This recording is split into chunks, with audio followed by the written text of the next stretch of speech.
너무 잘 아는 창세기 39장 요셉이 하나님 앞에 형통함을 입게 되는 그런 삶을 살게 됩니다.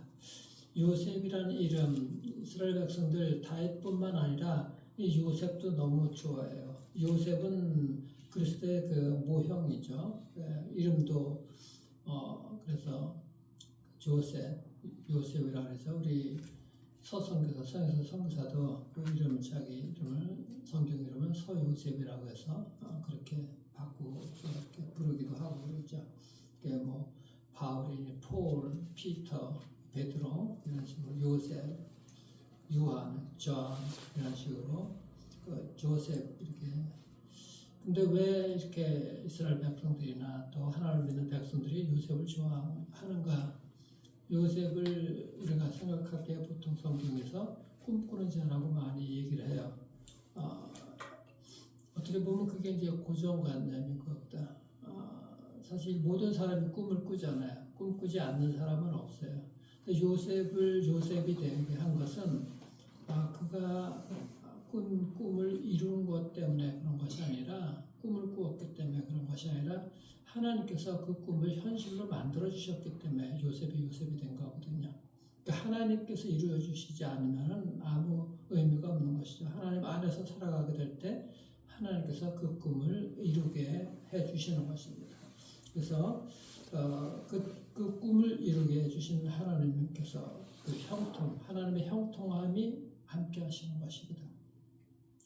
2절, 3절, 23절 보세요. 2절 보시면 여호와께서 요셉과 함께 하심으로 그가 형통한 자가 되어 그의 주인 애굽 사람의 집에 있으니. 3절에도 또 여호와께서 그의 범사에 형통하게 하심을 보았더라. 23절도 보세요. 여호와께서 그를 범사에 형통하게 하셨더라. 그 꿈을 이루어 주시도록 하나님께서 함께 하셨다는 것. 범사에 그와 함께 하는 것. 그를 범사의 모든 일에 형통하게 하시는 거예요. 그러니까 하나님께서 함께 하신 그 형통함을 우리가 사실 닮으려고 애를 써야 되는 것이죠.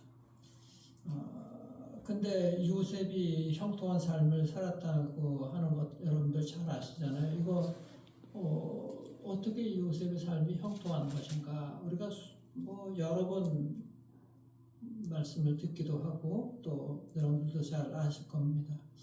17살 청소년 때 어떻게 형들에게 팔려가서 민심매매당하고 노예로 남의 나라로, 그것도 자기 나라도 아니고 남의 나라로 팔려가게 되었으니까 말도 안 통하는 그곳으로 부모 형제 다 떠나가지고, 더군다나 자기 형들에게 그렇게 팔려갔으니 그것도 노예 생활하면서 나중에는 감옥까지 가고, 이런 것들이 어떻게 형통한 삶인가 이렇게 우리가 생각할 수 있는데, 여기서 성경은 분명하게 하나님께서 함께 하시고 하나님께서 형통하게 해주셨다고 말씀하시는 거예요. 이것이 우리가 참 생각할 부분이 많이 있는 것이죠. 요셉은 어느 경우에 있었든지 하나님을 놓치지 않았어요. 다윗처럼 그 하나님을 경외하는 사람이었어요. 그 노예 생활하면서도 그 바쁘고 바쁘다 뿐이겠어요. 자기 시간이 없잖아요. 그 자기 시간이 없는 가운데서도 하나님을 놓치지 않았었던 그가, 더군다나 이 무서운 유혹도 이겨냈던 것이죠. 더군다나 이게 음모에 걸려가지고, 유혹에 걸려가지고 감옥에 갔는데도 그것을 형통한 것이라고 얘기를 하는 거예요. 우리가 생각하는 형통하고는 성경이 말씀하신 형통하고 다르죠. 우리 보통 세상 사람들이 말하는 형통은 모든 일에 아무 거리낌도 없고 술술 잘 풀려야 돼. 그게 형통한 것인데, 성경에서 오늘 창세기 39장에서는 그런 형통을 말씀하시는 것이 아닙니다. 하나님이 말씀하시는 그 형통이 뭔가 살펴보면, 첫 번째는 하나님이 함께 하심을 경험하는 거예요. 하나님이 우리 마음속에 살아계시는 것, 하나님의 임재 가운데 살아가는 것, 하나님 앞에서 살아가는 것, 이것이 형통하는 것이거든. 그 하나님께서 함께 하시는 것. 2절, 3절, 23절 우리 다시 한번 보세요. 2절 보시면은 여호와께서 요셉과 함께 하심으로 그가 형통한 자가 되어서, 그 함께 하실 때 형통한 자가 되는 것이죠. 그리고 3절도 그의 주인이 여호와께서 그와 함께 하심을 보며 또 여호와께서 그의 범사에 형통하게 하심을 보았다. 그러니까 그의 주인, 주변 사람이 하나님께서 함께 하심을 보고, 그리고 또한 그의 범사에 형통하게, 하나님께서 형통하게 하셨다는 거예요. 23절도 똑같아요. 간수장은 그의 손에 맡긴 것을 무엇이든지 살펴보지 않았다 그랬어요. 그 맡긴 것 살펴보지 않을 정도로 꼼꼼하게 잘 처리를 한 것이죠. 하나님께서 함께 하셨기 때문에. 이는 여호와께서 요셉과 함께 하심이라. 여호와께서 그를 범사에 형통하게 하셨더라. 그래서 예전에 말씀드렸죠. 이 형통하게 한 것, 하나님께서 모든 일에 그의 성공적으로 일을 하게 하셨다. 하나님께서 모든 것들을 갖다 형통하게 그렇게 만드신 거예요. 단서가 붙는 거 형통하게 하는데 여호와께서 요셉과 함께 하셨기 때문에, 그 함께 하시는 하나님, 내가 그 하나님의 임재 함께 하시는 하나님을 우리가 느끼지 못하면은 형통의 길로 가는 것이 아니죠. 하나님께서 나와 함께 하시고 지금 내가 하나님 앞에서 살아가고 있다는 것을 나도 느끼고 그 하나님 앞에서 있다는 것 우리가 고백하고 인정하고 나아가는 거예요. 근데 우리가 그 하나님을 매번 놓치잖아요. 그러니까 우리의 모든 부족한 것들이 튀어나오고 이런 경우가 많이 있게 되는 것입니다. 그래서 정말 하나님께서 함께 하시면 이런 일들이 안 돼도 이 일들 가운데 하나님께서 무슨 뜻이 있을 거야. 평강 가운데 우리가 하나님께 맡기고 나아갈 수가 있고 우리가 주님을 의지하고 나아갈 수가 있는 것이죠. 그래서 하나님께서 주신 형통, 어떤 형편에 있든지 그분을 붙들고 나아가는 것입니다. 하나님이 나의 삶에 얼마나 나를 간섭하고 계시는 건가. 우리는 우리의 생각에 의지하는 경우가 많이 있어요. 하나님 놓치는 경우가. 그래서 어떻게 하면 물론 하나님께서 우리에게 주신 인격적인 것들이 있기 때문에 지성과 의지와 감정이 있기 때문에 거기에 의해서 나아가지만은 그 순간에도 우리가 하나님을 모든 순간에도 놓치지 않으려고 하는, 그 하나님께 다스림을 받으려고 하는, 하나님의 간섭을 받을 되는 것이죠. 이 순간에는 하나님께서 예수님이라면 정말 어떻게 생각하시고 어떻게 하실까, 이것이 우리가 자꾸 되뇌이게 되는 것이죠. 그래서 주님께서 주신 것에 우리가 의지하고 나갈 수가 있어야 돼요. 그렇지 않으면은 우리는 현실적인 것, 또 그 일에 매몰되고 함몰되어서 외적으로 보이는 것에 치중할 수밖에 없는 것이 인간의 본능이거든. 눈에 보이는 거지. 나의 내면에 살아계신 그 하나님, 지금도 함께 하시는 그 하나님을 내가 깨닫지 못하는 거예요. 외적인 것에 보이는 현실, 그 진행되어지는 일들 가운데 우리가 함몰되거든. 보이는 것에. 그래서 현대인의 모든 것들을 보게 되면 이 현실적인 것, 그게 옛말에 우리 말에 견물생심이라고 보이는 현실, 그게 유물사가 아니거든. 물질주의 유물사가. 그래서 오늘날에 그것이 대표적인 것이 디자인하는 것, 이게 다 현실적인 그 감각이거든. 보이는 것에 치중하는 건데, 우리 내면에 치중하게 되면 사실 그 디자인하는 모든 것들도 우리의 내면에 하나님께서 모든 것을 창조하셨던 이런 마음으로 우리가 할 수가 있어야 되는데, 보이는 감각에 우선은 본능적인 것에 맡기는, 외적인 것에 치중하는 이런 모습들이 많이 있는 것이죠. 다른 것들도 다 외적인 것도 마찬가지. 우리 내면에 하나님께서 나의 내면을 어떻게 다루고 계시는가, 우리가 그 내적인 것에 치중할 수가 있어야 돼요. 무슨 얘기인가? 우리 마음속에 살아계신 하나님과 늘 교제하며 살아가야 되거든. 하나님께서 나에게 무슨 말씀하시는지. 그렇지 않으면 우리는 껍데기 인생을 살아가는 거예요. 우리 내면이 변화되지 않으면 보이는 것으로 살아가기 때문에. 우리의 영혼이 살아있지 않으면 우리는 영혼이 걸어다니는 그 시체이기 때문에 껍데기만 있는 인생인 거예요. 옛날에 우리나라 그 작가가 중에 그 신동엽이라는 작가가 있었는데 책 제목이죠. 껍데기는 가라, 껍데기 인생은 가라. 껍데기만 살아가면 안 되는 것이죠. 우리가 내면은 없고. 그러니까 세상 사람들은 유명해지는 것에 초점을 맞추고 명예를 얻는 것에 권력에 초점을 맞추고 이런 것들이 다 껍데기만 살아가는 그 인생이 될 수가 있는 것이죠. 우리의 마음속에 일어나는 욕망, 꿈틀거리는 그런 것, 또 유혹들, 탐욕들, 뭔가 하나님 없이 내가 이루어보겠다고 하는 이런 것들, 다 외적인 것들에서 우리가 본능적인 것에서 나오는 죄로 말미암아 본능적인 것에서 나오는 것이죠. 하나님께서 말씀하시는 형통의 축복은 그게 아니라는 것 우리가 알 수가 있습니다. 내가 너와 함께한다. 노예로 있는데 하나님께서 함께 하시는 거예요. 그러니까 노예로 사는 것이 아니죠. 일은 노예로 살아가지만 요셉의 마음 속에는 하나님께서 살아계시기 때문에 그분을 의지하고 그분을 교제하고 그분의 말씀에 더 다스림을 받고 그 노예 생활하면서 그 바쁜 와중에서도 그 자기 처소에서는 기도하고 하나님 평강 가운데 있었을 거예요. 이것이 형통이라고 하는 것이죠. 두 번째 하나님의 형통은 뭔가 하나님이 주시는 능력으로 살아가는 거예요. 하나님께서 함께 하시기 때문에 하나님께서 주시는 능력으로 어떤 것도 돌파해 나가는 것이죠. 또 우리는 하나님의 능력보다는 내 의지가 앞설 때가 많이 있습니다. 우리가 애를 쓰고 수고하고 하잖아요. 그 사랑의 섬김과 수고, 이 모든 것들은 하나님이 근거가 되는 우리가 사랑과 수고, 섬김의 수고가 되면은 하나님이 주시는 능력으로 살아가는 것인데 하나님 없이 살아가게 될 때는 하나님께서 주신 그 은사들, 모든 사람들 다 은사가 있는데 그것에 의지하려고 그래. 그래서 그것이 내 아이디어인 줄 알고 내 탁월함인 줄 알고 사람들이 저 사람 일 잘한다, 탁월하다 이렇게 하면 거기에 우리가 고무가 돼서 하는 경우가 많이 있는데 하나님이 주시는 능력으로 살아가야 되거든. 그래서 우리는 세상 사람들은 뛰어나고 탁월한 걸 좋아합니다. 하나님이 주셨고 하나님이 이렇게 하셨습니다. 이런 고백들이 잘 나오지 못하는 경우가 많이 있어요.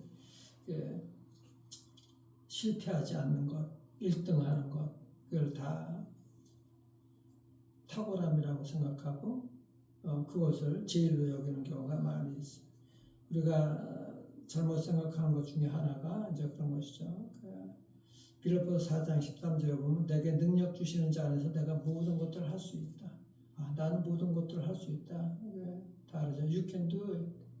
너는 모든 것을 할 수 있어. 칭찬해주고 격려해주고 참 좋은 거예요. 근데 하나님이 주시는 것 안에서 그 하나님 안에서 할 수 있는 거예요. 예전에도 말씀을 드렸지만 너는 비전을 가져야 해요. 너는 모든 것을 할 수 있어. 근데 그 뒤에 말 잘라먹었다 그랬잖아요. In Jesus Christ. 예수 그리스도 안에서 비전을 갖는 것이거든. 근데 세상 사람들은 뒤에 말을 빼버리고 너는 모든 것을 할 수 있고 너는 야망을 가져라. 그 야망에 대한 것들만 강조하는 것이 세상인 것입니다. 하나님 안에서 이 비전을 야망을 가질 수가 있어야 되는 것이죠. 그 능력 하나님께 내게 능력 주시는 자 안에서 할 수 있는 것이거든. 사도 바울이 그 빌립보서 4장 그 11절부터 얘기하는 것 감옥에서 쓴 것이라고 말씀드렸잖아요. 내가 궁핍함으로 말하는 것이 아니라 내가 어떠한 형편에 있든지 나는 자족하기를 배웠노니 나는 비천에 처할 줄도 알고 풍부에 처할 줄도 알아 모든 일 곧 배부름과 배고픔과 풍부와 궁핍에도 처할 줄 아는 일체의 비결을 배웠노라. 내게 능력 주시는 자 안에서 내가 모든 것들을 할 수 있다. 여기서 내게 능력 주신 그 능력은 탁월함이 아니라 하나님이 주신 능력이거든. 인간의 탁월함이 아니라. 바울이 현실적으로 감옥에서 뭘 할 수 있었겠어? 그가 감옥 안에서 할 수 있었던 일은 묶인 상태에서 말씀 묵상하고 기도밖에 할 수가 없는 거예요. 이것이 하나님께서 주시는 능력이거든. 우리의 마음 모든 것들 노예라는 것은 우리가 육체가 감옥에 있는 그 쇠사슬로 묶여 있는 것뿐만 노예가 아니라 우리의 삶에서 내 힘으로 할 수 있는 것에서도 내 마음대로 하지 않냐고 하나님의 말씀에 우리가 다스림을 받는 그 하나님의 노예로 살아가는 그렇지만 현실 속에서는 우리의 모든 것들을 우리가 자유함을 누리는 이것이 진정한 형통함이고 하나님께서 주신 능력이 이것이거든요. 이것을 우리가 어떤 상황과 환경도 굴하지 아니하고 어떤 상황과 환경이 나를 지배하고 있으면 그것이 노예잖아. 그것을 뛰어넘는 거야. 하나님께서 주시는 능력으로. 그것이 바로 형통한 삶이라는 것입니다. 그래서 우리는 우리가 할 수 있는 일, 나에게 주어진 일도 우리가 매일 연습하고 물맷돌을 연습하고 하는 것도 중요하지만 하나님의 그 은혜, 하나님의 능력, 하나님께 의지하지 않고는 아무것도 할 수가 없는 거예요. 그 능력을 우리가 쓸 수가 없어요. 그러니까 하나님의 은혜에 의지해야 되는 것이죠. 하나님께서 능력 주시는 그것이. 그래서 이것이 잘못되게 되면 우리가 교회에서도 이런 것들 하나님 믿는 사람들도 이것이 분명하게 우리가 알 수가 있어야 되는 것입니다. 예수 믿는 사람의 능력은 하나님이 주신 그 능력으로 살아가는 것이지 인간의 그 탁월함이 아니다.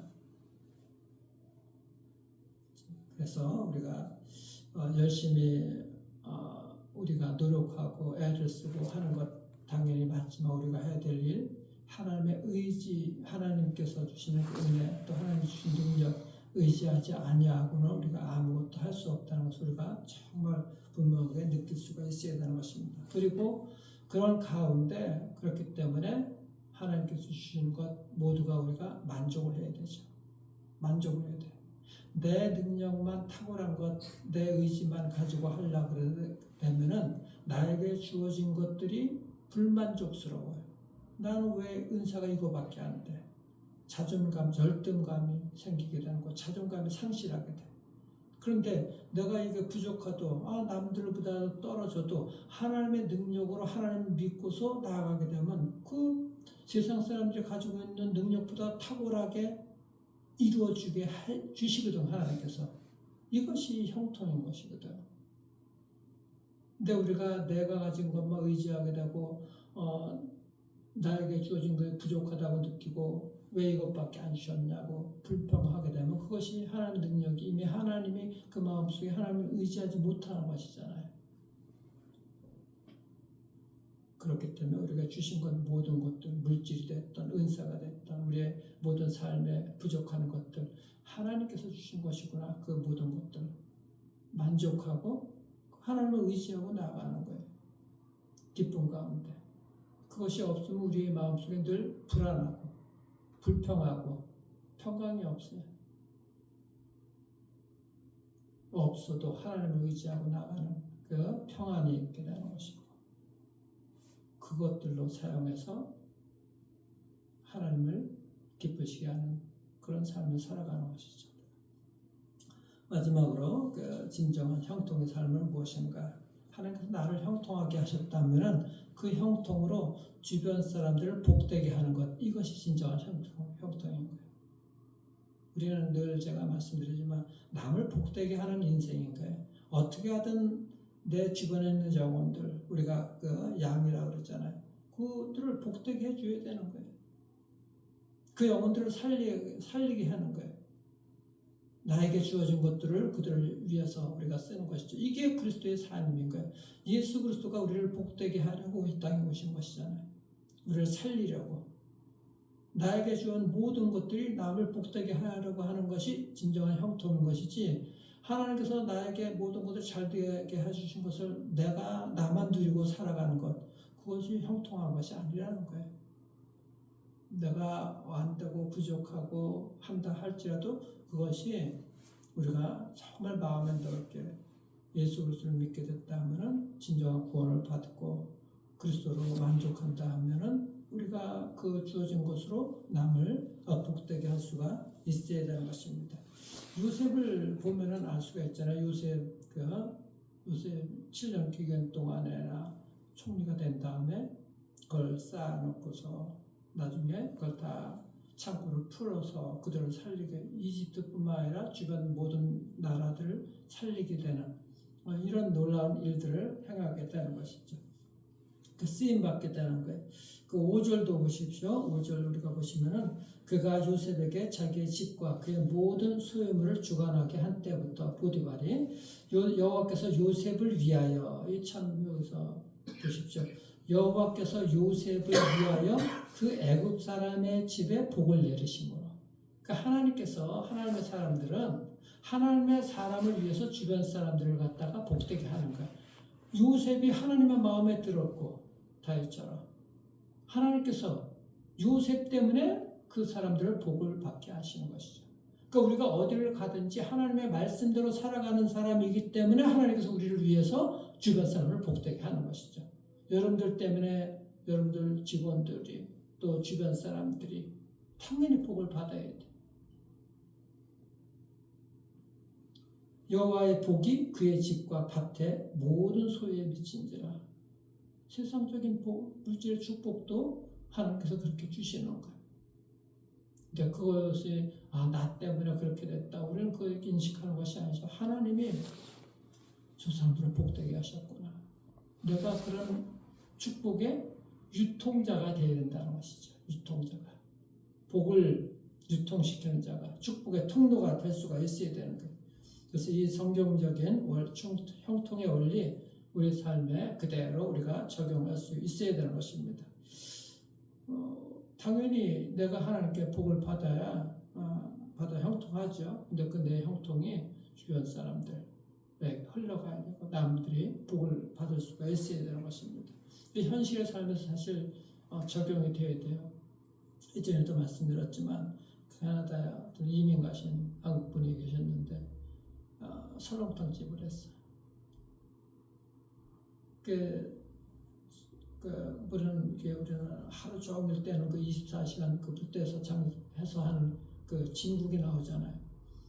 그런데 어느 날은 그 뼈가 좀 안 좋은 게 왔어. 그래서 아무리 끓여도 이게 진국이 잘 안 나오는 거야.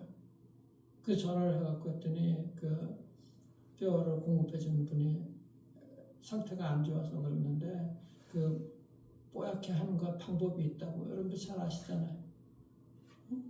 프레임 같은 거 타가지고 이렇게 색깔 내갖고 이렇게 하면 전혀 알 수가 없다고.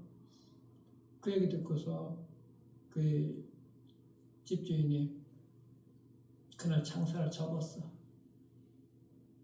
그리고 밖에다 써붙인 것입니다. 우리는 재료가 다 좋지 않아서 장사를 접습니다. 죄송합니다. 우리가 어떤 마음으로 사업도 해야 되고 어떤 마음으로 일을 해야 되는지를 여실히 보여주는 것입니다. 그러니까 하나님 안에서의 그 형통한 삶이 우리가 어떤 삶을 살아가는지를 우리가 분명하게 보여주는 것입니다. 예수 믿는 사람들의 영향력이 어떻게 나타나야 되는지. 그들에게 그 한 그릇 그 설렁탕 팔지만은 정말 몸과 이 모든 영역에서 영향력을 미치는 것입니다. 우리의 삶에서 이것이 현실의 삶에서 그대로 나아가야 되는 거예요. 주변 사람들 무엇을 어떻게 해야 되는 것이 복되게 하는 것인가 우리가 깨달을 수가 있어야 돼요. 그러니까 우리가 이렇게 하나님의 임재하심을 경험하게 되게 되면은 내가 어떤 생각을 하고 어떻게 살아가고 하는지 우리가 하나님 앞에 살아가면 사실 하나님을 경외하는 마음, 두려워하는 마음들이 있어야 되거든. 그것이 우리가 하나님의 임재를 맛보고 또 하나님의 형통을 주변 사람들에게 복된 그런 삶을 살아가는 것입니다. 자기 자신은 아프지만, 고통스럽지만 그 고통과 아픔이 오히려 남들에게는 형통한 삶이 축복된 삶으로 연결될 수가 있어야 되는 것이죠. 그 설렁탕 집주는 얼마나 그 손해가 많고 마음도 아프고 고통스럽겠어요. 근데 그것이 오히려 남들에게는 복이 되는 거예요. 그러니까 우리가 삶의 어떤 아픔과 고난이 있다 할지라도 그것이 오히려 남들에게 형통한 삶이 될 수 있도록 그 고통과 아픔이 오랜 시간이 되어도 우리는 그것을 끝까지 인내하고 견뎌나가는 것이죠.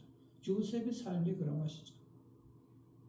감옥에 가는 그런 고통과 아픔 속에서도 요셉은 끝까지 하나님을 의지하고 나가고 그때 하나님께서 함께 하셨다는 것을 그가 체험했기 때문에 이 놀라운 축복들이 나중에 나타나게 되는 것이 끝까지. 나중에 여러분들 잘 아시잖아요. 야곱이 죽은 후에 형들이 보복을 당할까가 무서워 떨 때 분명하게 요셉의 말씀 얘기하잖아요. 창세기 50장 2절 20절 보시면 당신들은 나를 해하려 하였으나 하나님을 그것을 선으로 바꾸사 오늘과 같이 많은 백성의 생명을 구원하게 하려 하셨다. 이게 참 얼마나 멋진 승리입니까? 바울이 이런 고백을 한 것이나 마찬가지예요. 바울도 여러분들 로마서 8장 28절 잘 알잖아요. 우리가 알거니와 하나님을 사랑하는 자 곧 그의 뜻대로 부르심을 받은 자들에게는 모든 것들이 합력하여 선을 이룬다. 하나님 안에서 살아가는 자들은 하나님께서 모든 것들을 합력해서 하나님의 복된 선을 이루게 해주신 겁니다. 이것이 바로 형통의 원리라는 것. 여러분들 올 한 해뿐만 아니라 인생에 정말 형통한 자가 되기를 주의 이름으로 축원합니다. 그런데 하나님께서 함께 하시고 어떤 상황에서 하나님께서 주신 능력으로 형통이 이루어지기를 그리고 여러분들의 형통함을 받게 되면 그 형통으로 주변 사람들을 복되게 하는데 축복의 통로로 사용되어지는 이 복된 축복이 있는 여러분들 형통한 삶이 되기를 다시 한번 주의 이름으로 축원합니다. 기도하도록 합니다. 주님 감사합니다. 사랑하는 주의 백성들 금년 한 해 어떤 형편이 어떤 상황이 온다 할지라도 하나님께서 함께 해주심을 체험하게 하시고 또 요셉처럼 그런 형통한 사람이 될 수 있도록 그런 형통한 가정, 형통한 사업장 될 수 있도록 하나님 축복하여 주시옵소서. 하나님께서 주시는 능력으로 모든 것들을 돌파해 나가는 형통이 있도록 축복하여 주시옵소서. 하나님 아버지 어떤 상황에서도 주님 주께서 주시는 그 형통이 주변 사람들에게 영향을 미치는 축복의 통로가 되게 하시고 주님께 받은 그 축복을 유통시키는 복의 아버지 유통자가 될 수 있도록 축복하여 주시옵소서.